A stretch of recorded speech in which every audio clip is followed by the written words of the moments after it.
Organizar a própria vida não é um ato espetacular, nem algo feito para chamar a atenção dos outros. É, na verdade, um processo interno, discreto e muitas vezes invisível, um movimento de alinhamento entre o consciente e o inconsciente. Enquanto muitos se ocupam em construir imagens de força, sucesso ou felicidade, o verdadeiro trabalho acontece no silêncio do autoconhecimento, na coragem de colocar ordem na própria existência, mesmo que ninguém veja ou reconheça. A vida desorganizada reflete uma mente caótica, dispersa e barulhenta. Já uma vida organizada em silêncio revela estrutura, clareza e firmeza. Frutos de uma psique integrada. Você não precisa anunciar suas mudanças, nem justificar seus momentos de silêncio. Quem tenta convencer os outros de que está mudando muitas vezes, esquece de olhar para dentro e realmente transformar-se. O foco não está em agradar o olhar alheio, mas em cultivar uma vida coerente, autêntica e eficaz, uma vida livre de excessos, desperdícios e distrações internas. Quando você deixa de se preocupar com a imagem que projeta e começa a cuidar da base invisível que sustenta sua rotina, tudo começa a se alinhar. Não porque o mundo mudou, mas porque você parou de alimentar o caos interno. Você começa a agir com método, observa com mais calma, prioriza o que realmente importa e, sobretudo, aprende a dizer não para tudo aquilo que mantém sua mente e seu coração em desordem, seja mental, emocional, financeira ou espiritual. Organizar a vida não é um talento nato, é uma escolha consciente. E como toda escolha que transforma, exige força, constância e discernimento. Viver de forma ordenada é rejeitar a pressa e a reatividade, é aceitar que o verdadeiro controle da vida não está nos eventos externos, mas na forma como estruturamos nosso mundo interior para enfrentar o que vier. Essa estrutura se constrói com base em princípios profundos, não em impulsos passageiros. Se você está pronto para assumir esse compromisso silencioso com sua evolução interior, inscreva-se no canal e comente aqui embaixo: eu decido mudar de vida, se você está pronto para transformar sua vida de dentro para fora. 1. Organizar a própria vida é um ato de individuação. Organizar a própria vida vai muito além de manter uma rotina produtiva ou uma agenda impecável. Na visão da psicologia de Carl Jung, esse processo representa um dos movimentos mais importantes da existência: o caminho da individuação. Ou seja, não se trata de parecer alguém que tem tudo sob controle, mas sim de tornar-se, de fato, quem você é em sua essência. A individuação é o processo pelo qual o indivíduo integra as partes conscientes e inconscientes da psique, e isso exige um esforço profundo de reconhecimento, aceitação e reconciliação com tudo aquilo que foi negligenciado internamente: seus medos, contradições, feridas e potenciais não desenvolvidos. Organizar a vida nesse contexto não é pintar uma imagem de perfeição para o mundo exterior. É, antes de tudo, um compromisso radical com a verdade interior. É olhar para dentro e encarar os aspectos caóticos e desorganizados da mente, padrões automáticos, crenças limitantes, complexos emocionais e conteúdos reprimidos, para trazê-los à luz da consciência. Quando Jung falava sobre tornar-se quem você é, ele não se referia a uma performance, mas à coragem de trilhar o próprio caminho com autenticidade, mesmo que isso signifique desapontar expectativas externas. A desordem exterior, muitas vezes, é apenas o reflexo do que está desalinhado dentro de nós. Quando há conflito interno, a rotina se torna pesada, as decisões se tornam confusas e os relacionamentos se desequilibram. Organizar a vida, portanto, não começa com um aplicativo de tarefas, mas com uma escuta atenta da alma. Significa silenciar o ruído externo para ouvir a própria intuição, reconhecer o que está em desequilíbrio e iniciar pouco a pouco um processo de reintegração. É dar espaço para o self emergir, essa totalidade psíquica que inclui o ego, a sombra, os arquétipos e o inconsciente coletivo. E esse processo é, por natureza, silencioso e invisível aos olhos dos outros. Enquanto muitos se preocupam em parecer felizes, produtivos ou bem-sucedidos, Quem está verdadeiramente no caminho da individuação está ocupado colocando ordem no seu mundo interno. Essa ordem não é rigidez, mas estrutura. Não é controle obsessivo, mas clareza de propósito. É uma vida guiada por sentido e não por aparência. É saber, no fundo, que o verdadeiro poder não está em dominar os outros, mas em dominar a si mesmo, em integrar com consciência todas as partes da sua história e personalidade. Portanto, organizar a própria vida é um ato profundamente psicológico e espiritual. É a decisão de parar de reagir impulsivamente ao mundo e começar a responder a ele a partir de um centro interno sólido. É escolher viver com presença, com intenção, com responsabilidade por si mesmo. É deixar de lado a busca por aprovação e começar a buscar coerência entre o que se sente, o que se pensa e o que se faz. E isso é o que torna a vida não apenas organizada, mas plena. 2. O caos externo reflete a desordem psíquica interna. Na perspectiva da psicologia profunda de Carl Jung, o mundo ao nosso redor frequentemente funciona como um espelho da nossa psique. O caos externo, confusões diárias, relacionamentos conturbados, ciclos repetitivos de autossabotagem ou procrastinação, raramente é apenas circunstancial. Ele é, muitas vezes, a manifestação concreta de uma desordem psíquica que foi ignorada, reprimida ou mal compreendida. Jung dizia com clareza: tudo o que não enfrentamos em nós mesmos, acabamos encontrando como destino.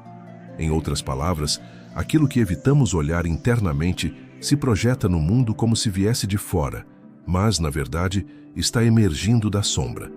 A parte inconsciente da personalidade que abriga tudo o que foi rejeitado ou excluído do nosso campo de consciência. Quando negamos partes essenciais de quem somos para nos encaixar, agradar ou simplesmente sobreviver emocionalmente, criamos uma ruptura dentro de nós. Essa cisão interna gera um tipo de ruído psíquico que, com o tempo, se torna insustentável. A mente fragmentada, sem uma direção clara, começa a influenciar nossas escolhas de forma indireta. Passamos a viver em modo reativo, dominados por impulsos, ansiedades e repetições inconscientes. A vida parece fora de controle, mas, na verdade, é o reflexo de uma alma que perdeu o contato com sua totalidade.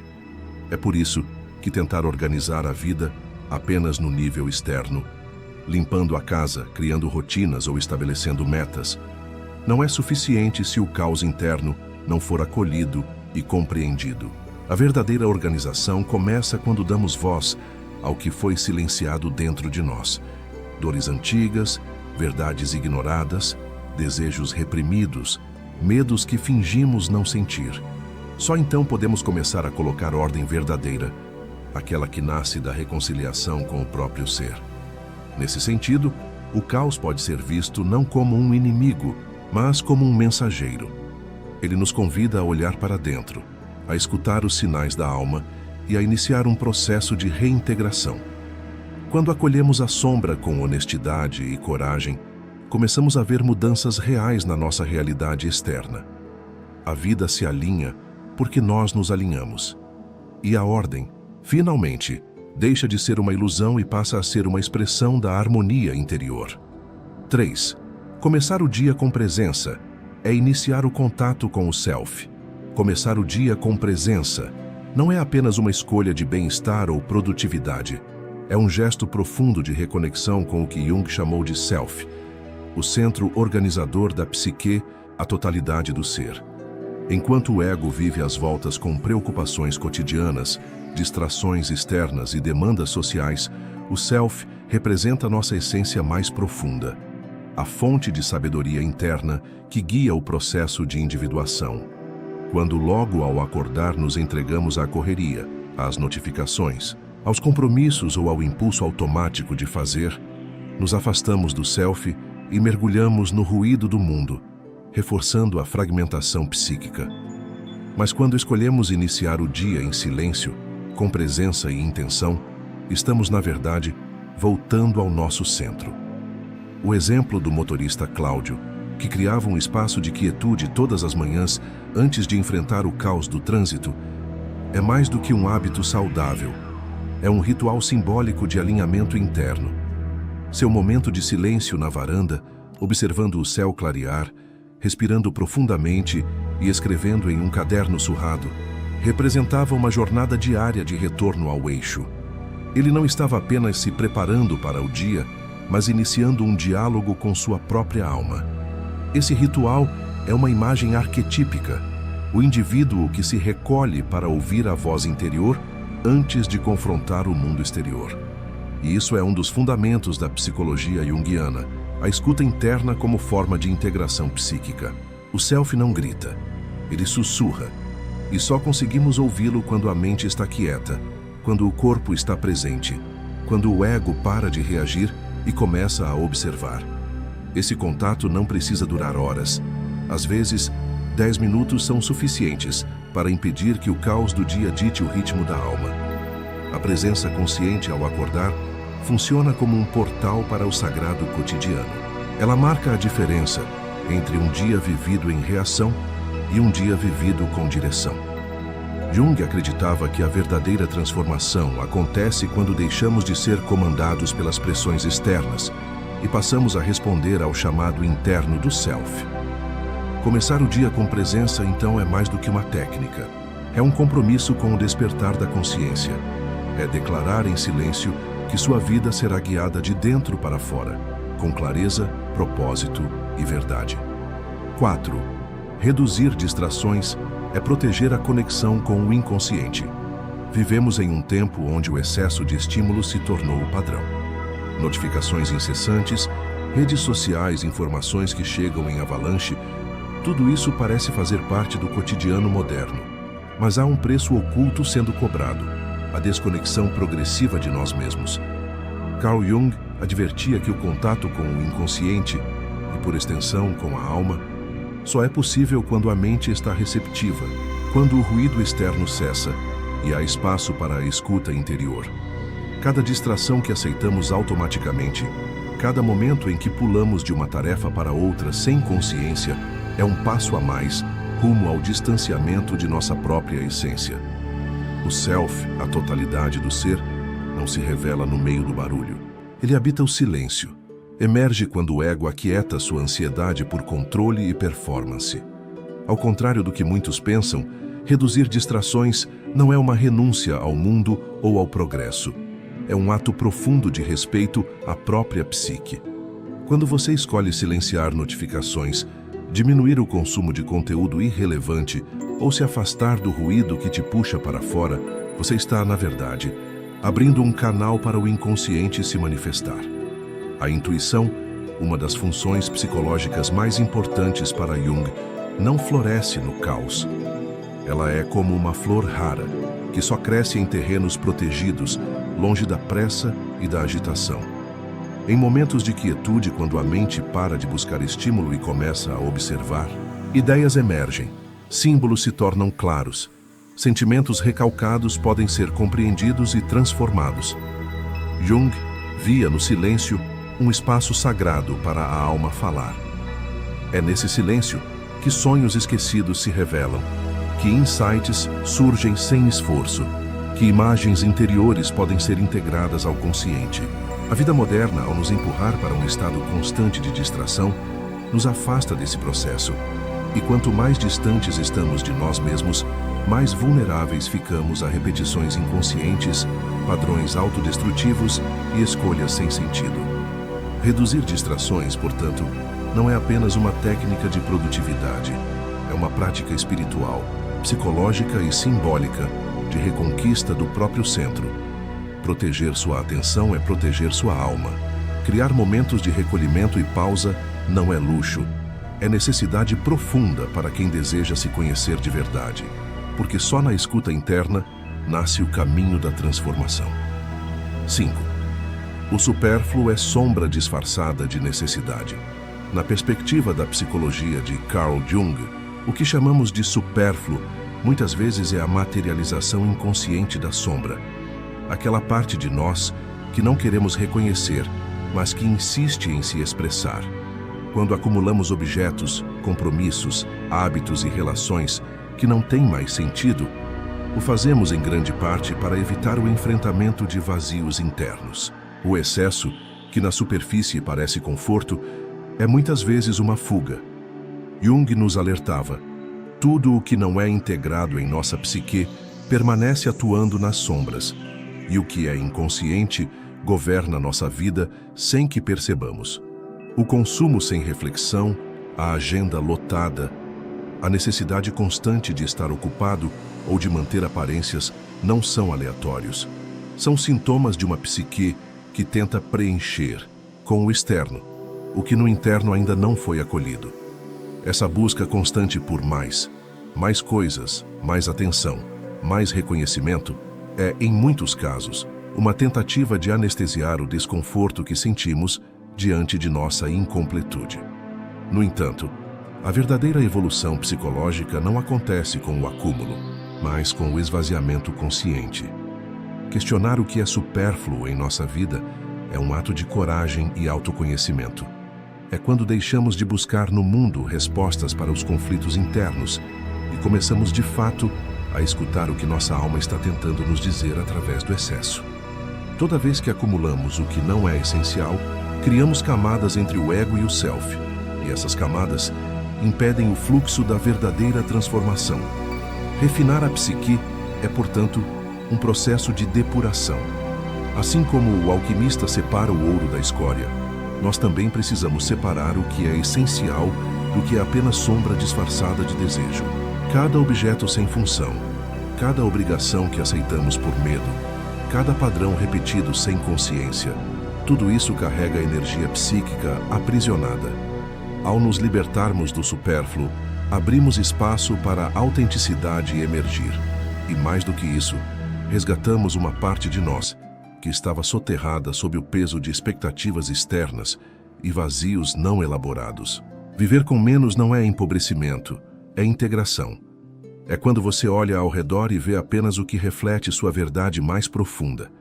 E isso não pode ser comprado nem imitado, apenas vivido, com consciência e presença.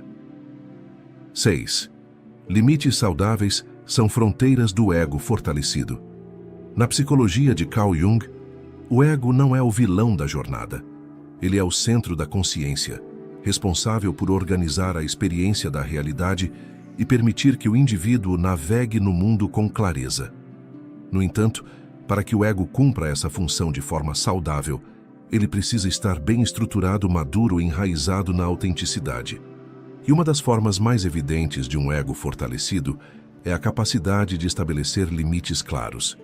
Dizer não com consciência e serenidade é um gesto profundo de afirmação do próprio valor. Não se trata de afastar os outros com rigidez ou agressividade, mas de preservar o próprio espaço psíquico para que o processo de individuação aconteça sem ser invadido pelas demandas alheias ou pelas pressões do coletivo. Muitas pessoas ainda associam a definição de limites com egoísmo, quando na verdade é justamente o contrário. A ausência de limites revela um ego enfraquecido que busca validação externa a todo custo e teme desagradar. Esse ego permeável acaba se fragmentando, pois é constantemente atravessado por vontades, opiniões e exigências que não são suas. A psique se desequilibra quando o indivíduo diz sim com a boca, mas não com o coração. Essa desconexão interna mina a energia vital e gera ressentimento, frustração e sensação de aprisionamento.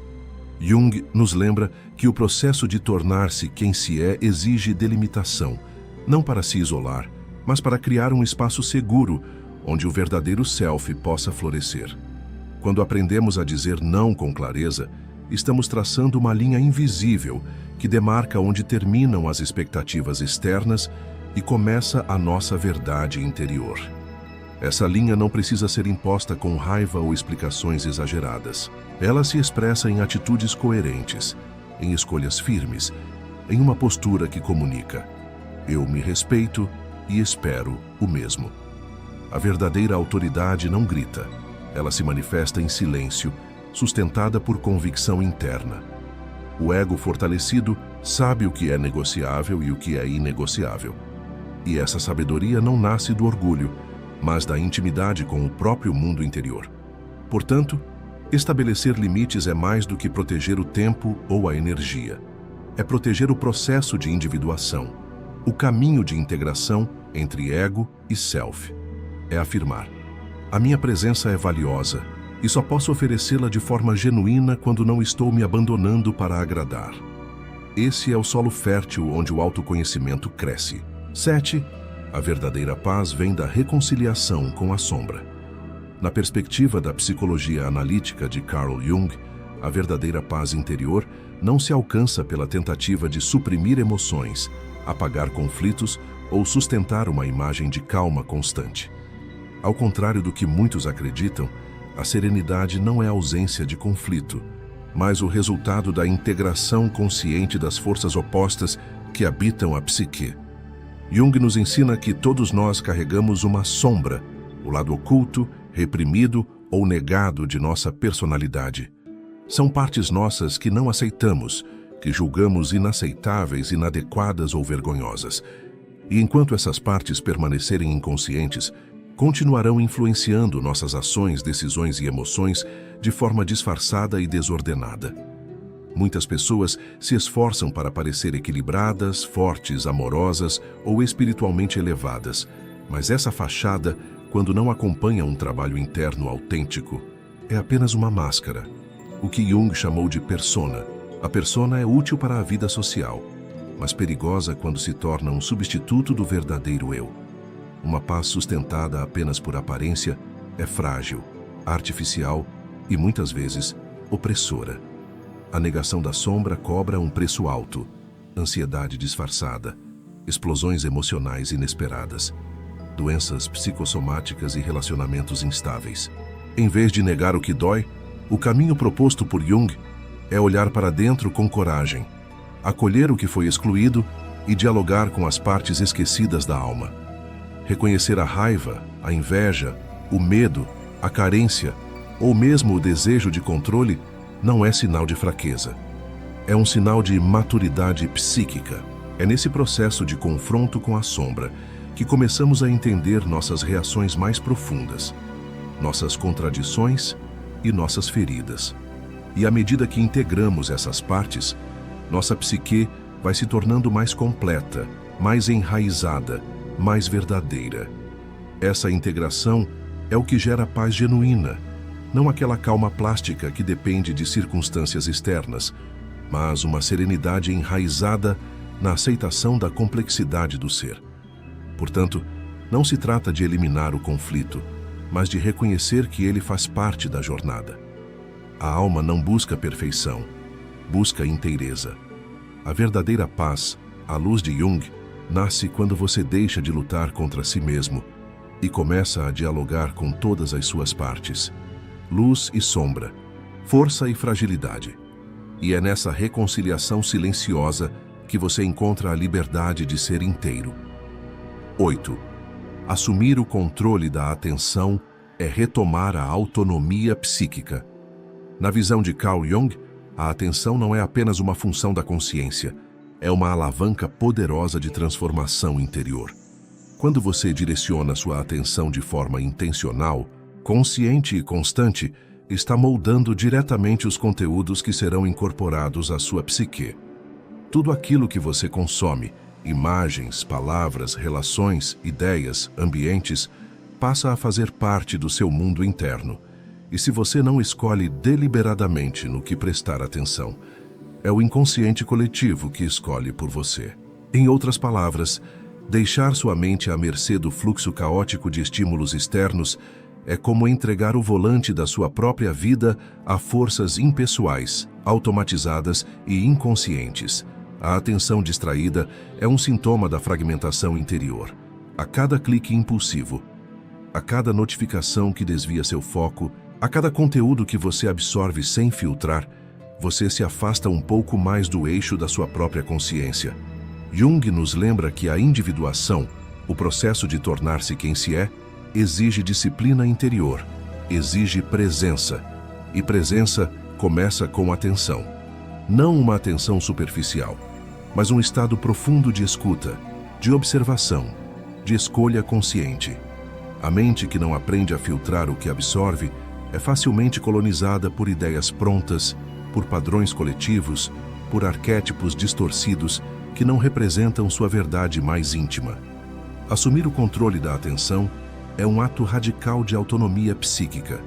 É dizer não aos ruídos que enfraquecem sua conexão com o self e sim aos símbolos, gestos e conteúdos que fortalecem sua jornada interior. Significa criar pausas conscientes ao longo do dia, evitar o excesso de informações que apenas preenchem, mas não nutrem. É cultivar momentos de silêncio não como ausência de estímulo, mas como um espaço fértil onde a alma pode se manifestar. Ao treinar sua atenção, você fortalece o ego em sua função mais elevada. Servir como mediador entre o consciente e o inconsciente, entre o mundo externo e as profundezas da alma. Uma atenção desperta é capaz de identificar padrões repetitivos, reconhecer projeções, acolher emoções e sustentar escolhas com mais clareza. Por isso, quem recupera o poder sobre sua atenção, recupera também o leme da própria existência. E isso, para Jung, é o início da verdadeira liberdade interior. 9. Viver com propósito é ouvir a voz do self, não do ego. Viver com propósito, à luz da psicologia de Carl Jung, é muito mais do que seguir metas externas, ambições fabricadas ou ideais impostos pelo meio social.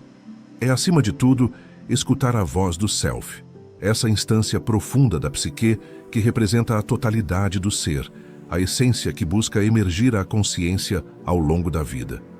O self não grita, ele sussurra. Sua linguagem é simbólica, intuitiva, revelada nos sonhos, nas inquietações existenciais, nos momentos de silêncio e nos impulsos criativos que desafiam o status quo. Segui-lo exige coragem, pois muitas vezes ele aponta para direções que vão contra os desejos do ego, contra as expectativas familiares, culturais e até mesmo racionais. No entanto, é apenas quando respondemos a esse chamado interno que nossa vida começa a adquirir verdadeiro sentido. O ego, por sua vez, é a parte da psique voltada para o mundo exterior, que busca controle, reconhecimento e estabilidade. Ele é necessário, claro, mas limitado. Quando se torna tirânico, quando suas motivações se sobrepõem à escuta do inconsciente, acabamos vivendo uma vida que não nos pertence. Tomamos decisões baseadas em medo, comparação ou desejo de aprovação. Fazemos o que os outros esperam e não o que nossa alma precisa. E essa dissonância, com o tempo, se transforma em sintomas: ansiedade, tédio profundo, frustração recorrente, sensação de vazio. Jung chamava isso de perda do sentido de vida, um afastamento do self, da verdade interior que nos orienta, ainda que de forma invisível. Viver com propósito, portanto, não é seguir um plano fixo, mas entrar em um diálogo contínuo com o inconsciente. É estar atento aos sinais que emergem dos sonhos, aos padrões repetidos que pedem resolução, às emoções que denunciam desconexão. É fazer escolhas com base em critérios internos, e não apenas em respostas automáticas. Jung dizia que o objetivo da vida não é alcançar o sucesso, mas realizar o self. E essa realização implica autenticidade, presença e renúncia às máscaras. Quando você alinha sua vida com esse propósito mais profundo, as ações deixam de ser apenas funcionais e passam a ser expressões do seu caminho único de transformação. É nesse ponto que a existência deixa de ser sobrevivência e se torna jornada. E isso não é sobre parecer especial, é sobre ser inteiro. 10. Transformação real é a alquimia da alma, feita no cotidiano. A verdadeira transformação que Jung nos propõe não é algo grandioso ou espetacular que ocorre de uma hora para outra, mas um processo gradual, sutil e profundamente interno. Uma verdadeira alquimia da alma. Essa transmutação não acontece por mágica, nem por força de acontecimentos externos. Ela é forjada dia após dia, no tecido silencioso da rotina, nos pequenos hábitos conscientes que cultivamos com intenção e presença. Cada gesto simples, seja reservar alguns minutos para refletir, escrever sobre seus sentimentos, observar suas emoções sem julgamento ou simplesmente respirar com atenção, atua como um ingrediente dessa grande obra interior. Esses hábitos, muitas vezes desprezados pela sociedade acelerada, são o fogo lento que transforma o chumbo da desordem psíquica em ouro da autoconsciência e da integração. Jung nos ensinou que o inconsciente é vasto e poderoso, e que grande parte do que nos limita ou confunde está enterrado em suas profundezas. Quando permitimos que essas sombras sejam trazidas à luz, quando começamos a olhar para dentro com coragem e honestidade, iniciamos um movimento fundamental: a consciência sobre o inconsciente. Essa é a verdadeira chave para a mudança real. Pois enquanto permanecemos presos a padrões inconscientes, repetindo as mesmas reações automáticas e vivendo sob o domínio do ego reativo, nossa vida externa reflete essa confusão interna. As crises, os conflitos, as frustrações são, na verdade, manifestações do que ainda não foi integrado dentro de nós. Por isso, o trabalho do dia a dia, mesmo que pareça pequeno e repetitivo, é essencial. É na construção desse espaço interior de consciência que o self encontra terreno fértil para crescer. A transformação acontece no silêncio entre um hábito e outro, na paciência de se permitir sentir, na persistência de escolher agir com intenção. É um processo que exige disciplina, mas também compaixão consigo mesmo, porque a alma não muda por força, mas por atração do que é verdadeiro e genuíno. Cada avanço, por menor que pareça, é uma vitória sobre o caos interno e um passo rumo à plenitude. Portanto, quando você investir em práticas conscientes, esteja certo de que está cultivando a mais profunda revolução possível, a revolução da alma. E como em qualquer alquimia, a matéria-prima precisa ser trabalhada com tempo, respeito e cuidado. A transformação real não depende de eventos externos, mas da coragem de olhar para dentro, acolher suas sombras e permitir que a luz da consciência as transforme. Quando isso acontece, o mundo ao redor inevitavelmente muda, pois você começa a agir não mais em reação ao caos, mas em sintonia com a ordem interna que está sendo construída, pedra por pedra, hábito por hábito, dia após dia. A verdadeira jornada da transformação não é externa, é uma profunda viagem ao centro do seu ser. Jung nos mostra que, ao tornar consciente o que antes estava oculto, não apenas ganhamos autonomia sobre nossa vida, mas também construímos uma existência mais rica, íntegra e alinhada com o nosso verdadeiro propósito. Cada pequeno passo que damos em direção à autoconsciência é uma vitória silenciosa, uma escolha consciente de deixar para trás velhos padrões e abraçar a autenticidade que reside em nosso self. Agora, a pergunta que fica é: você está disposto a olhar para dentro, enfrentar suas sombras e permitir que a verdadeira alquimia da alma aconteça em sua vida? A mudança real começa no instante em que assumimos a responsabilidade pelo nosso crescimento interior e escolhemos cultivar hábitos que refletem essa decisão. Se você está pronto para dar esse passo, eu convido você a comentar aqui embaixo. Qual pequeno hábito consciente você está disposto a começar hoje para transformar sua vida de dentro para fora? Compartilhe seu compromisso e junte-se a essa caminhada de autodescoberta e evolução. Não esqueça de deixar seu like, se inscrever no canal e compartilhar este vídeo com quem também precisa dessa mudança profunda. Vamos crescer juntos, um dia de cada vez.